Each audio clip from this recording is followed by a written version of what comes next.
شروع اللہ کے نام سے جو بڑا مہربان اور نہایت رحم فرمانے والا ہے۔ حضرت عبداللہ بن مسعود رضی اللہ تعالیٰ عنہ سے روایت ہے، وہ نبی صلی اللہ علیہ وآلہ وسلم سے بیان کرتے ہیں کہ آپ نے فرمایا، اللہ تعالیٰ سے بڑھ کر کوئی دوسرا غیرت مند نہیں۔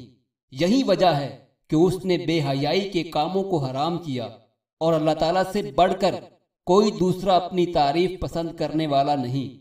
حضرت عائشہ رضی اللہ تعالیٰ عنہ سے روایت ہے کہ رسول اللہ صلی اللہ علیہ وآلہ وسلم نے فرمایا، اے امت محمد، اللہ سے بڑھ کر کوئی بھی غیرت مند نہیں کہ وہ اپنے بندے یا بندی کو بدکاری میں مبتلا دیکھے۔